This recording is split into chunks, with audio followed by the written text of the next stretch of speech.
Betrayal never gives a warning. It shows up with a smile, shakes your hand, agrees with your plans, and waits for the perfect moment when your guard is down, just enough to strike. Machiavelli understood this better than anyone. He didn't just study betrayal. He broke it down, mapped its anatomy, and described how it creeps through power like poison in wine and scene until it's too late. What Machiavelli discovered was that most people don't get betrayed because they're weak. They get betrayed because they overlook the signs, the subtle shifts in behavior that only a strategic mind can spot. That's why Machiavelli believed the biggest mistake any leader or anyone in power can make is to trust too easily or ignore warning signs just because they don't want to see the truth. Betrayal doesn't come from your enemies. It comes from the people closest to you. This script exists to sharpen your instincts using Machiavelli's exact strategies from The Prince and Discourses on Livy. Not some recycled psychology, but real science, behavioral clues from politics, alliances, friendships, and even families. Here are 3 key signs that someone isn't truly loyal to you, even if they claim to be. The first sign, shadow obedience. Machiavelli called this shadow obedience. In The Prince, he explains that people in subordinate roles often fake loyalties, especially if they've been conquered, demoted, or brought under your leadership.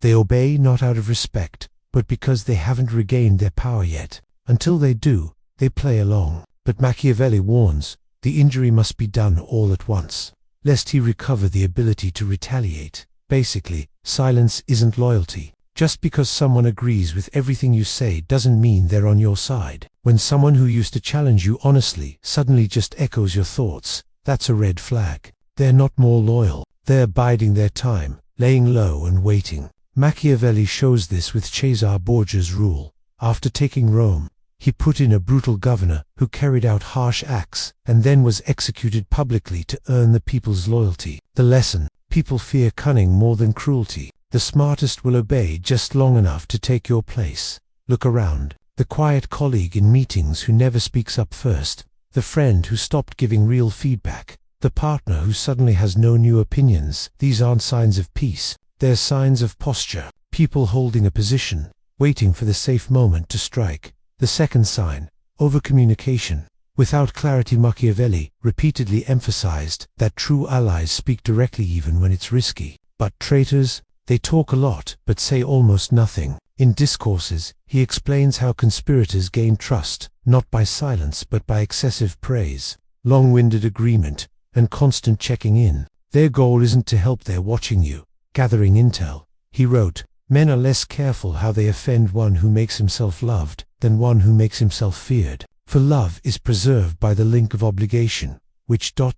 is broken whenever it conflicts with self-interest." In other words, people abandon loyalty the moment it costs them. When they're about to betray, they flood you with attention. They praise your leadership, echo your ideas, compliment your strengths, but watch closely. They never say where they really stand. No friction, no tension, no real will of their own. That's not support, that's surveillance. If you don't recognize it, you'll mistake closeness for protection. Machiavelli knew the truth. Being close to you increases the threat. It doesn't reduce it. It's not your enemies who betray. It's the ones who know where you're vulnerable. Modern examples: a co-founder who suddenly praises every idea but hasn't taken initiative in weeks. A friend who texts non-stop but avoids real emotional honesty. An employee who flatters but leaves things vague. These aren't loyalty, they're distractions hiding delay. People close enough to act when you're not watching. The third sign, misaligned evolution. This one is tricky because it looks like growth. Machiavelli noticed people don't betray out of hate. They betray because their paths diverge and you don't see it. In Discourses, he explains how politifactions once united fracture not from fighting but from drifting in different directions. When someone near you starts growing fast but in ways disconnected from your vision, pay attention. Growth itself isn't bad, but evolution without shared direction breeds conflict. The most dangerous betrayal isn't personal, it's structural. Two people once aligned, now one is secretly building a future that excludes the other. And instead of confronting it, both pretend otherwise, smiling, showing up, but behind the scenes, the alliance crumbles. Think about who around you is expanding in ways you don't understand, who's becoming ambitious but vague. That's not just distance, that's drift. Machiavelli would say, drift is where betrayal takes root. Power doesn't disappear suddenly. It erodes. Betrayal isn't a single moment. It's a build-up of signs you ignored. Machiavelli wasn't about paranoia, he was about pattern recognition. He wasn't telling rulers to suspect everyone, but to spot slow betrayal hiding in routine. Most people fail because they wait for obvious betrayal, the backstabbing, the stolen opportunity, the line being crossed. But Machiavelli warned, if you wait until betrayal is visible to act, you've already lost. Let's dive deeper into these signs and how to use them to your advantage. Starting with shadow obedience, this is the person who used to challenge you, but now only repeats your words. They no longer bring fresh ideas, they just agree with yours. It might feel like support, but it's a performance. Machiavelli understood this by watching how courts operated. When someone suddenly stops being difficult, it's not because they've changed for the better, it's because they've calculated their move. When criticism disappears, it usually means loyalty did too. Now, they're just playing for time, waiting for leverage. And the longer you let this go unnoticed, the more comfortable they get in your shadow. So how do you flush out shadow obedience? You test them. Machiavelli advised rulers to create disruption, provoke discomfort, or announce changes in direction and then watch closely. If someone is genuinely aligned with you, they'll adapt or question the shifts because of their principles. But if they're just mirroring you, they'll flinch. They'll hesitate, not because they care, but because their script didn't prepare them for change. Introducing pressure demands real alignment, not fake agreement. It's about having true skin in the game. Now, on to the second sign. Overcommunication without clarity. This is one of the slickest camouflage tactics traitors use. They stay close, flood you with attention, show up with smiles and praise, but there's nothing real behind their words. You might sense an odd emptiness in their communication. They're talking a lot, but never actually committing to anything. Machiavelli noticed this with diplomats and advisors. Many feigned closeness just to gather secrets, not to serve. Their loyalty was a costume. The easiest way to spot this, they never take risks. Real loyalty shows itself through action, disagreement, and vulnerability. The betrayer, they simply orbit, gather information, and wait. How do you expose this? Demand real commitment, not just words but actions. Give them responsibility. Ask for a meaningful contribution. Watch if they step up or stall. Machiavelli said, "A man will sooner forget the death of his father than the loss of his inheritance." In other words,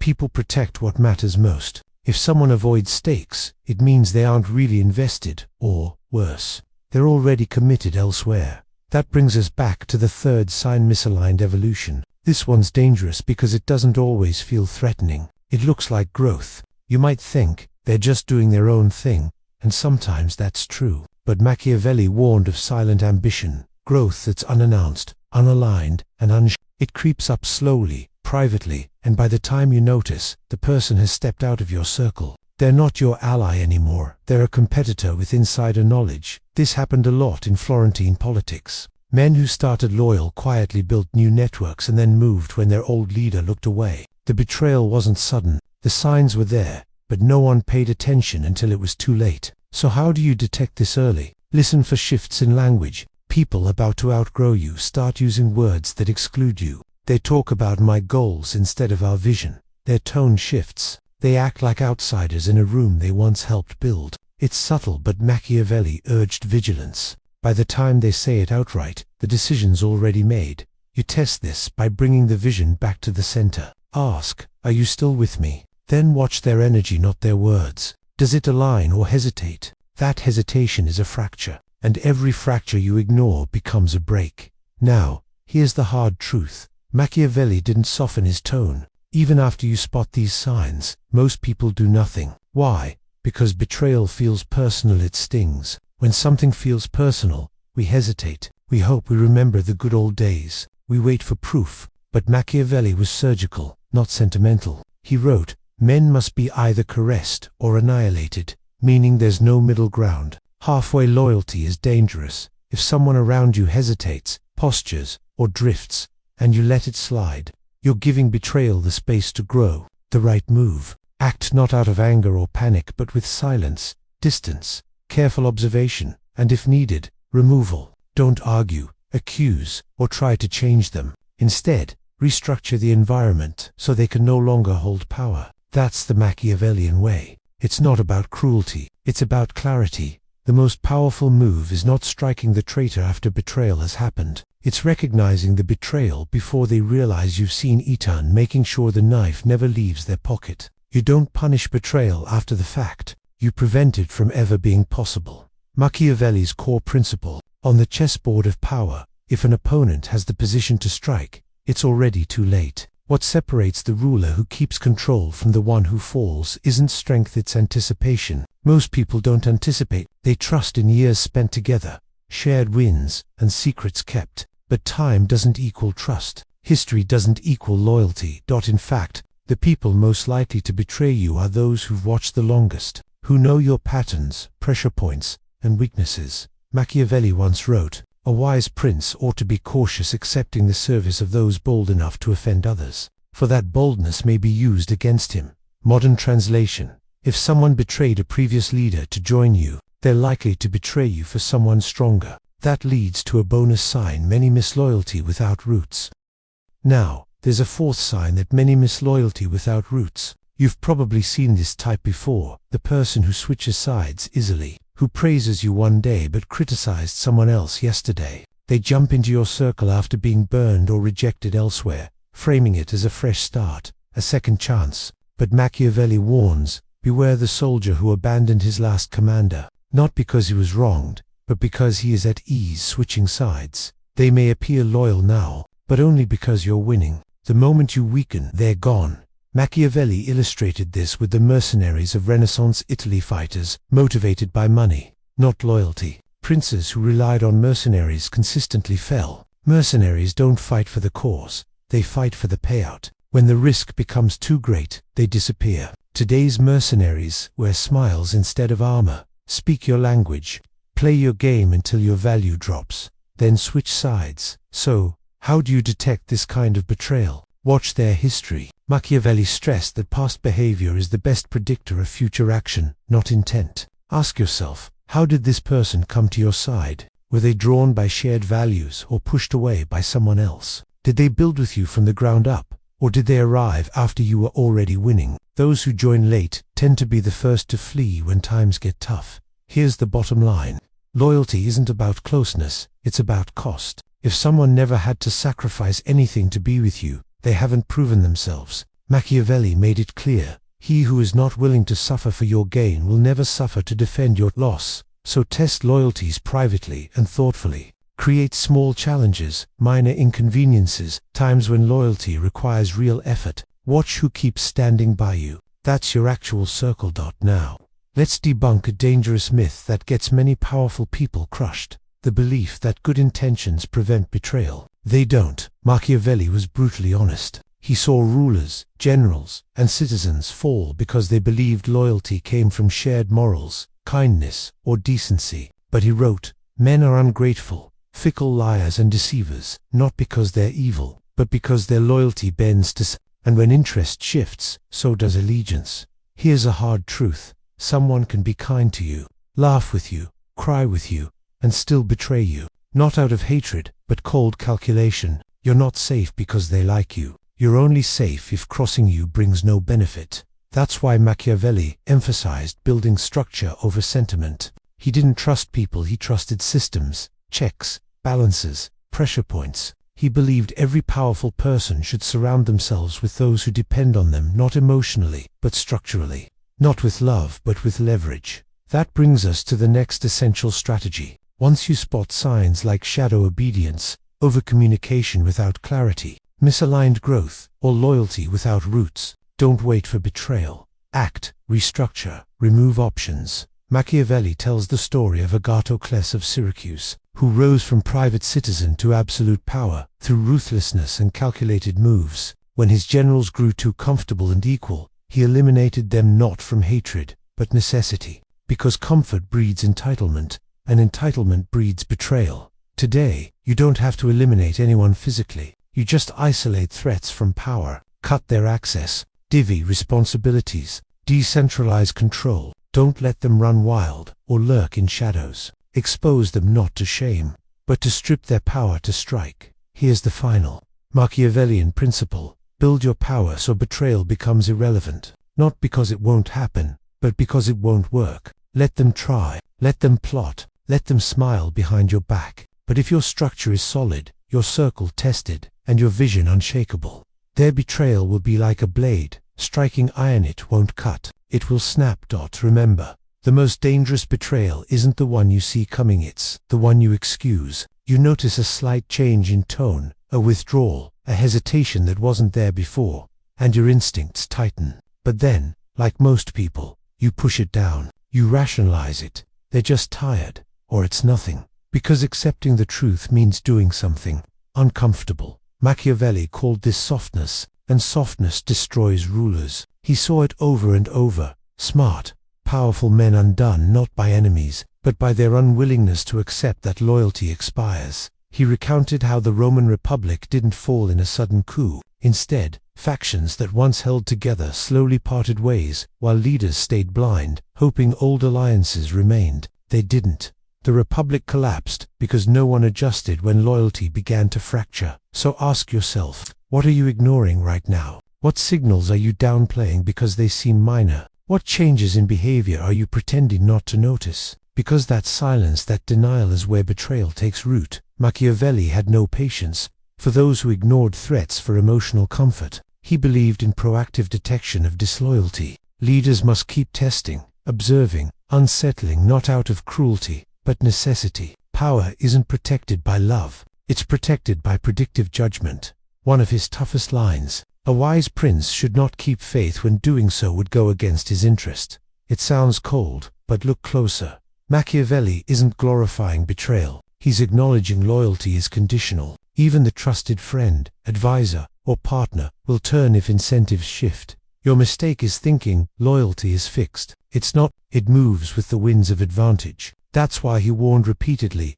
don't depend on affection, depend on position. Someone loyal because they have no better option is dangerous. The moment they find something better, they leave. But someone loyal because you've built a structure where betrayal costs more than it gains, that's someone you can trust. Once you've spotted those warning signs: shadow obedience, overcommunication without clarity, misaligned growth, and loyalty without roots, don't wait for betrayal to play out. Act, restructure, remove the threat's options. Machiavelli shared the story of Agathocles of Syracuse, a man who fought his way from a private citizen to absolute ruler through ruthless strategy. When his generals became too comfortable, too equal, too familiar, he removed them not out of hatred, but necessity. Because comfort breeds entitlement, and entitlement invites betrayal. Today, eliminating someone physically isn't necessary. What you need to do is isolate the threat from power, cut their access, divide responsibilities, decentralize control. Don't let any one person grow unchecked or operate in the shadows. Expose them not to humiliate, but to strip away their ability to strike. Here's the final Machiavellian principle for this: build your power so betrayal becomes irrelevant. Not because betrayal won't happen,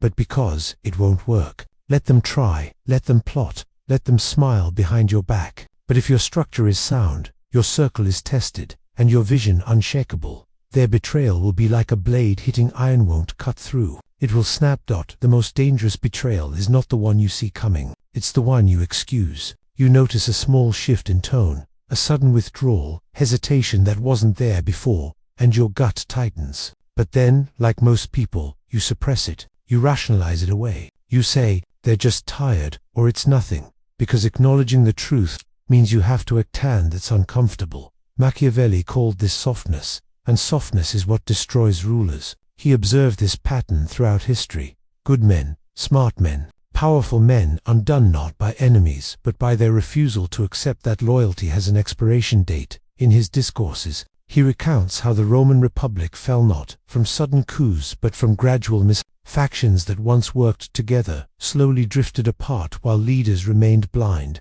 hoping old alliances would last. They didn't. The Republic collapsed because no one adapted when loyalty started to crack. So ask yourself, what signals are you ignoring? What shifts in behavior are you pretending not to see because it's uncomfortable to face? Because that moment of silence, that denial's exactly where betrayal takes root. Machiavelli had no patience for those who'd ignore threats out of emotional comfort. He believed in proactive disloyalty detection. Leaders must constantly test, observe, and unsettle not for cruelty, but necessity. Because power is not protected by love, it's protected by predictive judgment. Here's one of his most ruthless insights.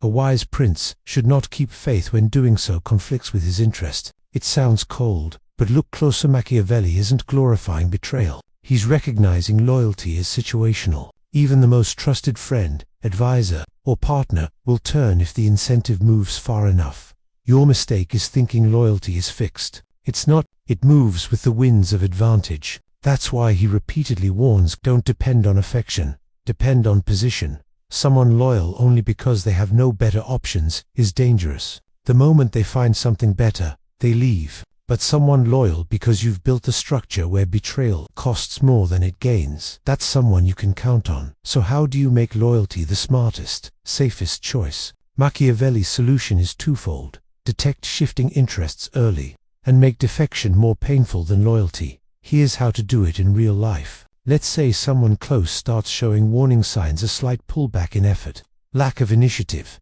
overly polished communication. Don't confront them emotionally or ask, "Are we good?" That's a weakness they can exploit. Instead, introduce friction, subtly shift responsibilities, tighten control over sensitive information, limit their access to decisions, change their incentives, create an environment where if they stay loyal, they earn more, but if they defect, they lose everything. Not as punishment, but by designing a system that makes betrayal illogical. Machiavelli observed this in military.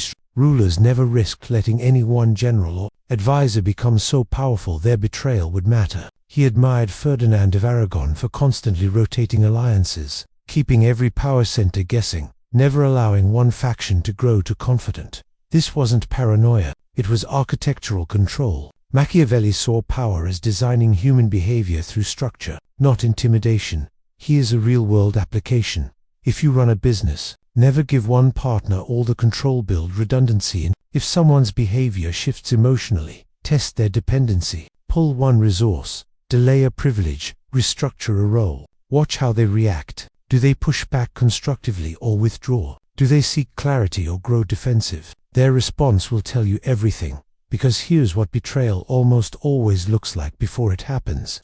Communication becomes vague, praise turns excessive, initiative stalls, independence quietly rises, and transparency disappears. You'll notice they stop sharing what they used to. You'll sense they're building something behind the scenes but aren't telling you about it. This isn't paranoia, it's pattern. Machiavelli's ultimate test was simple. Does this person still benefit from your strength, or have they started preparing for your weakness? If it's the latter, they're gonna then if they haven't made their move yet.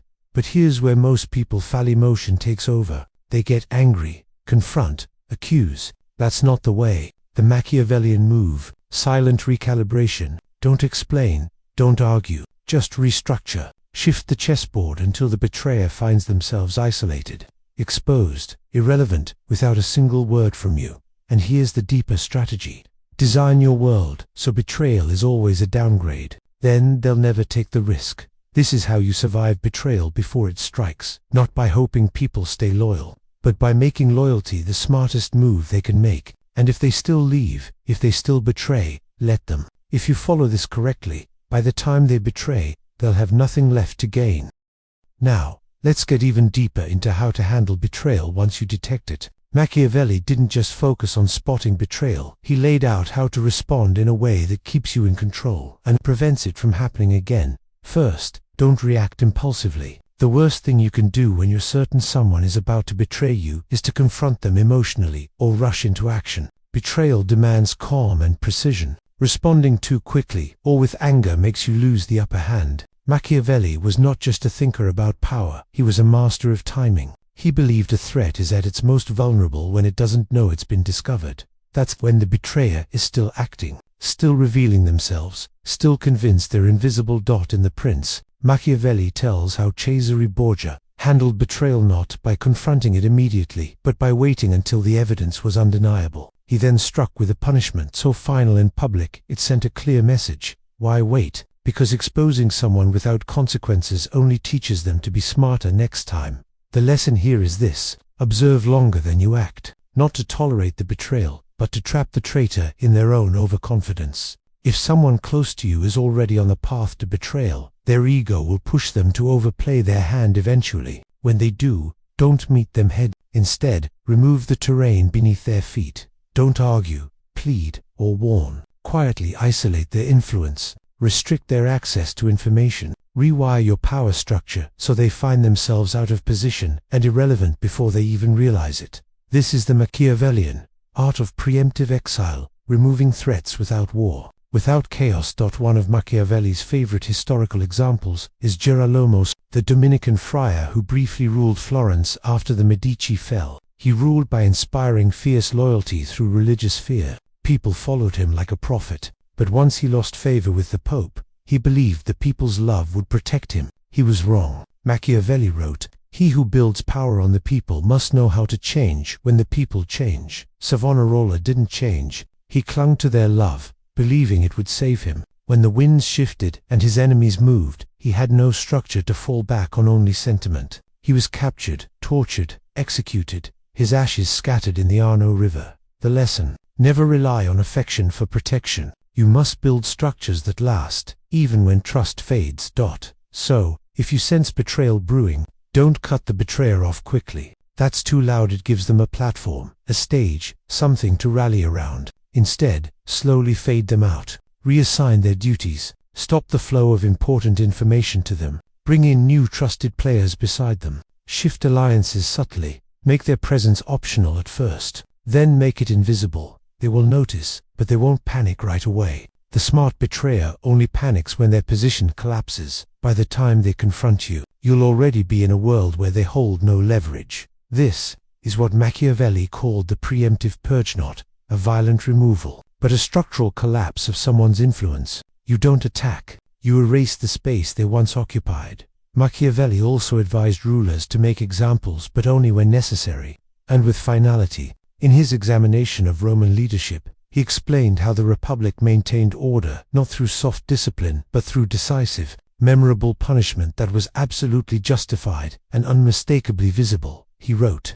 "A prince must strike in such a way he doesn't need to strike again." That means if someone betrays you publicly, if the damage is real and dangerous, you must respond surgically and permanently, not out of revenge, but to send a clear demonstration. You don't scream or threaten. You remove them so cleanly and undeniably that no one else even contemplates playing the same game, because power doesn't protect itself. It must signal danger. Quiet power isn't always silent. Sometimes it must echo. What does this look like today? Imagine someone betrays your business, leaks your ideas, steals clients, poisons your network behind your back. You could react impulsively, emotionally.